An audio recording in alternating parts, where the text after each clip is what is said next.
और अब धाकड़ एक्सक्लूसिव में आपको हम देश के वीर जवानों का शौर्य दिखाते हैं।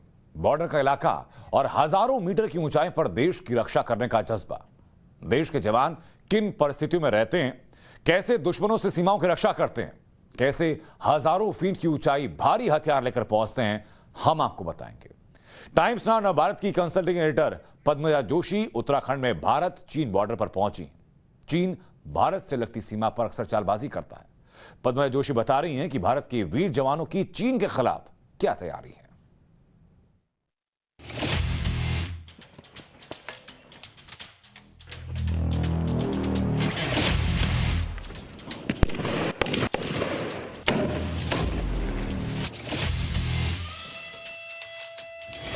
नमस्कार, आप देख रहे हैं ये विशेष कार्यक्रम। मैं हूं पद्मजा जोशी।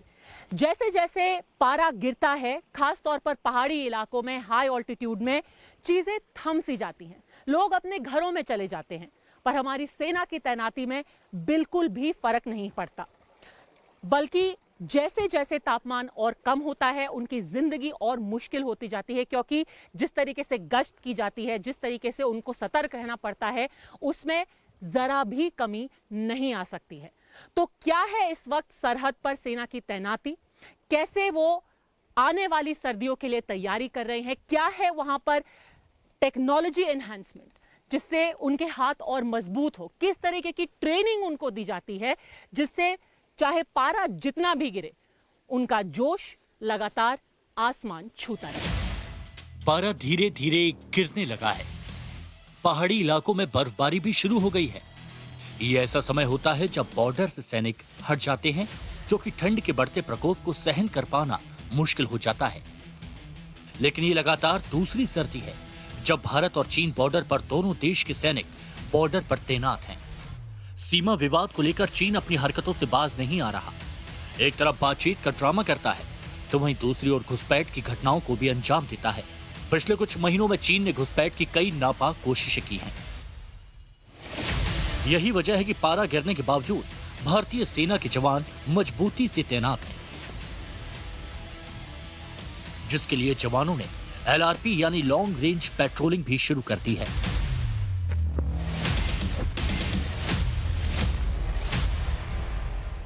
सर्दी के महीनों में अगर कोई चीज सबसे ज्यादा जरूरी है वो है एलआरपी यानी कि लॉन्ग रेंज पेट्रोलिंग, जिसके लिए आप निकलते हैं और पहाड़ी पे जो पासेस होते हैं, आपको ये देखना होता है कि कहीं दूसरी देश की लोगों ने, उनके सेना ने उन पासेस को ऑक्यूपाई तो नहीं कर दिया है।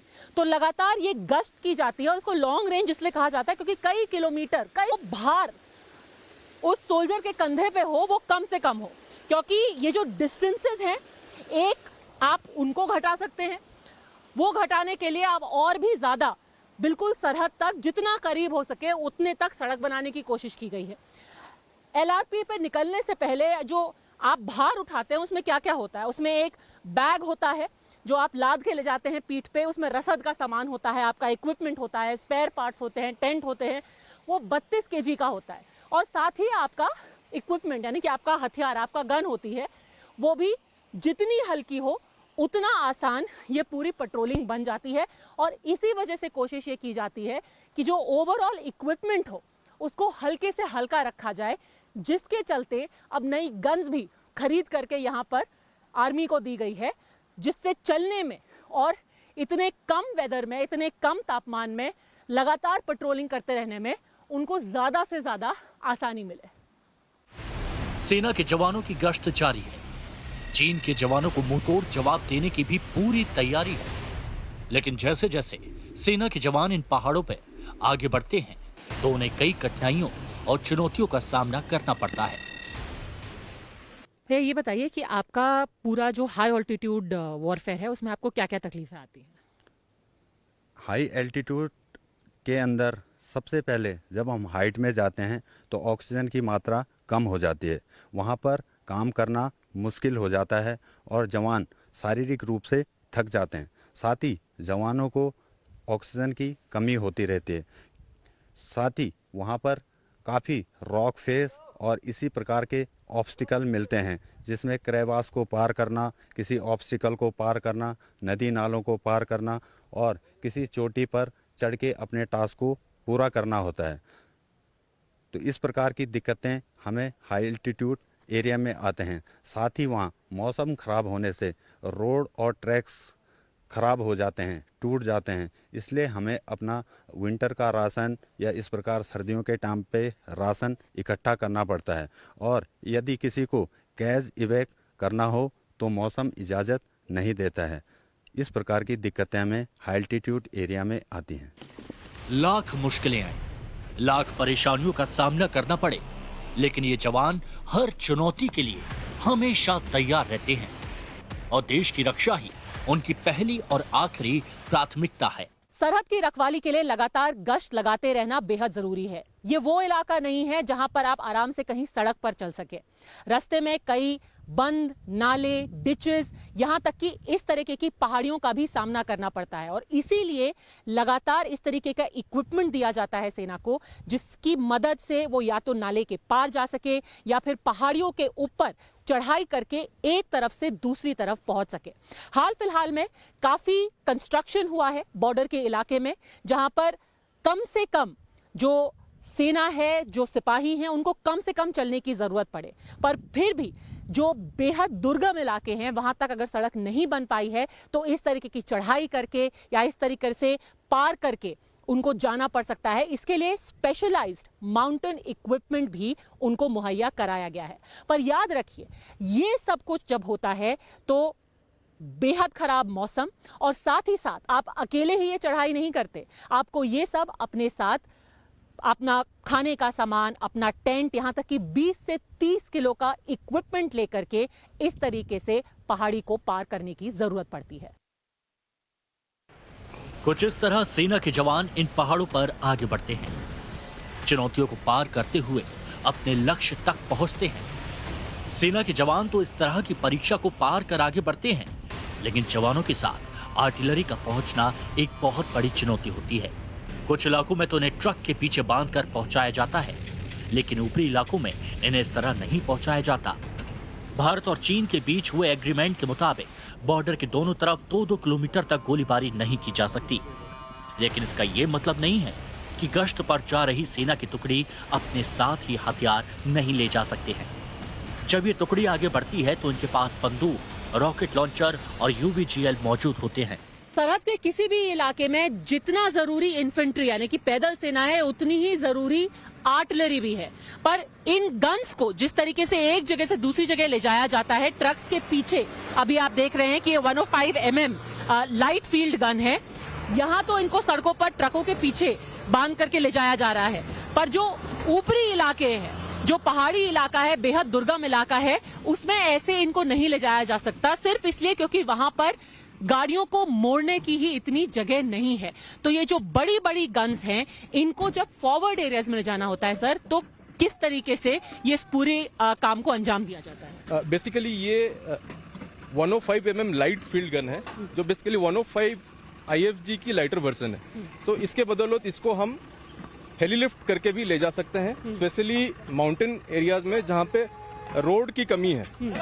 और इस इक्विपमेंट को हम Mi-17 और चिनूक्स के साथ हेली लिफ्ट करके ले जा सकते हैं। और इसको हमने रिसेंटली प्रैक्टिस भी किया है, जिसमें हमने Mi-17 के साथ इन गन्स को हेली लिफ्ट करके अपने अंजाम जगह पर ले गए हैं। हेली लिफ्ट करके यानी कि जो जैसे कि हमने देखा था बीच में, वो चिनूक जो हेलीकॉप्टर होता है उसके नीचे लटका करके आप पहाड़ी इलाकों में आगे तक ले जाते हैं। जी जी बिल्कुल, उसमें एक एपरेटस स्लिंग लगता है जिसके नीचे गन्स को हम लटका कर आगे ले जा सकते हैं। इस मोर्चे पर भारत के पास 105 लाइट फील्ड गन भी है, जिससे 17 किलोमीटर तक निशाना लगाया जा सकता है, जो कई सालों से इस मोर्चे पर तैनात है। सर, इस गन के बारे में बताइए, ये जो 105 mm की जो गन है, इसके बारे में क्या खासियत है, क्यों इसको इसी इलाके में डिप्लॉय किया जाता है, यहाँ पर इसका क्या काम होता है? ये 105 mmG light field gun, basically इसका रेंज 17.2 किलोमीटर्स है और ये हाई और लो ट्रैजेक्टरी दोनों में फायर कर सकता है। हल्का और ऐसे बनावट के वजह से इसको पहाड़ी इलाके में यूज किया जा सकता है। 1970s से ये हमारे फौज में शामिल है और अभी तक ये बहुत ही एक कारगर वेपन सिस्टम है। इस जगह पे आपको अभी ये हाल ही में नया गन मिला है, पर ये टेक्नोलॉजी 70s से हमारे काम में आ रही है। जी जी बिल्कुल। जो एक तरीके से जब हम जंग के बारे में सोचते हैं, हम कॉन्फ्लिक्ट या डिप्लॉयमेंट के बारे में सोचते हैं, तो हम सोचते हैं हर चीज आमने सामने होती है। पर ये जिस तरीके से गन का इस्तेमाल होता है, वो आप 17 किलोमीटर दूर आपका टारगेट है और आप पहाड़ी इलाके से 17 किलोमीटर दूर किस टारगेट को हिट करना है, ये आप कैसे उसको कैलकुलेट करते हैं?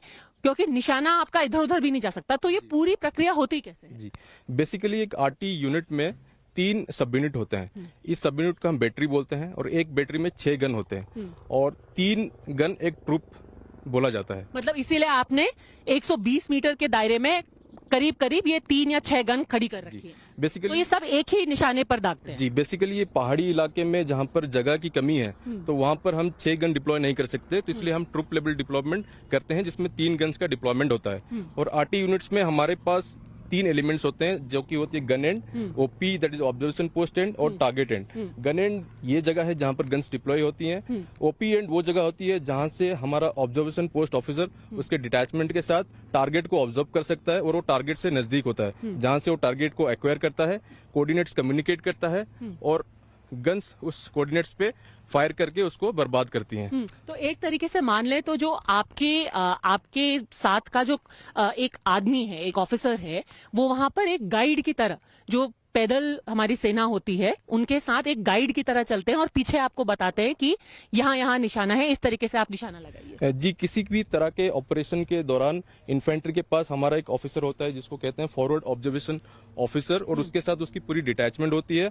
तो वो इन्फेंट्री के साथ साथ चलते हैं लड़ाई के दौरान, और किसी भी तरह का टारगेट अगर इन्फेंट्री के ऑपरेशन में बाधा डालती है तो उसको एक्वायर करके बर्बाद करना वो उस फॉरवर्ड ऑब्जर्वेशन ऑफिसर का काम होता है। चीन के हर दुस्साहस का मुंहतोड़ जवाब देने के लिए भारतीय जवानों को अब अत्याधुनिक अमेरिकी 600 असॉल्ट राइफल भी मिल गई है, जिससे दुश्मनों को लंबी रेंज तक करारा जवाब दिया जा सकता है। भैया ये बताइए कि ये क्या वेपन है? 7.62 mm थिक और असल्ट राइफल है। यह यूएस के द्वारा बनाया हुआ हथियार है। इसका रेंज 500 मीटर है। यह इंसास राइफल और AK-47 की बनस्पत इसका रेंज लंबा होने के कारण हम LOC या पर दुश्मन को लंबे रेंज तक बर्बाद कर सकते हैं। पहले के मुकाबले ऐसे एरियाज में आपको क्या फायदा होता है? पहले के मुकाबले कैसे ये बेहतर है? इसका जो मजल वेलोसिटी है वो काफ़ी है और इसकी जो अम्युनिशन की फायर पावर है वो काफ़ी ज़्यादा है, और साथ ही इस हथियार में एक्यूरेसी भी काफ़ी ज़्यादा है। साथ ही इस हथियार में हमें काफ़ी कुछ अलग दिया गया है, जैसे कि मैगजीन कैच दोनों तरफ और चेंज लीवर की पोजीशन भी दोनों तरफ दी गई है, जिसके कारण एक फायरर, चाहे वो बाएं कंधे वाला फायरर हो या दाहिने कंधे वाला फायरर है, वो आसानी से कार्रवाई कर सकता है।